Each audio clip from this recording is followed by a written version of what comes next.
All right, Kelly, thank you very much. We are joined by Jesse Miller once again for our Chemist Corner segment. We're talking about smog this time earlier. And, with the Olympics, we're inside a recreation facility. That's right. Someone got over, they actually had the masks on. That's right, because smog is pretty nasty stuff. And I was watching the Olympics, and I saw them talking about the smog in Beijing, and I thought, well, it seems like a good opportunity to talk about it here on the Chemist Corner.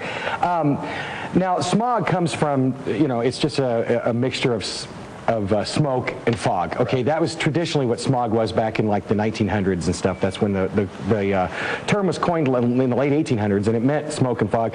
The smoke from the coal had a lot of sulfur in it, and it reacted with the water vapor and the smog, and basically you're breathing hydrochloric or sulfuric acid. And 4,000 people died in 1953 because of this type of smog. Okay.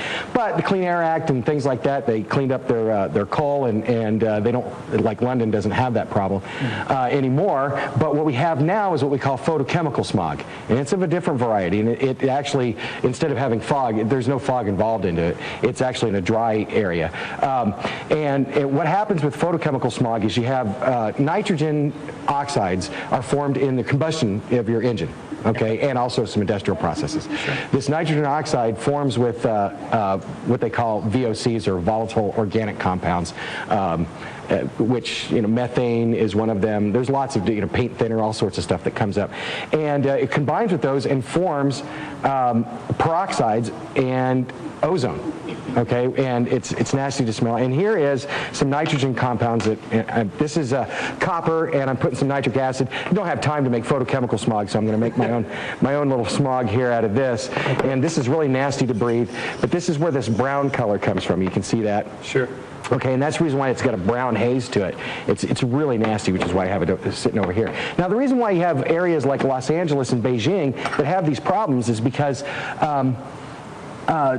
they sit in a bowl, and then you get these temperature inversions that take place, and you get warm air up on top and cold air down on the bottom, and the warm air traps the air in there as long as there's no wind. And so then these pollutants build up and becomes a problem, and you get this brown haze that goes all over. Right. Chicago doesn't have this problem for the most part because the winds just keep blowing it, and it doesn't sit in a bowl. Right. Stuff. That's right. And so this is photochemical smog. Well, this is the result of photochemical smog. Right. These nitrogen oxides, and it's really, really nasty to breathe, and that's the reason why these guys are wearing the mask.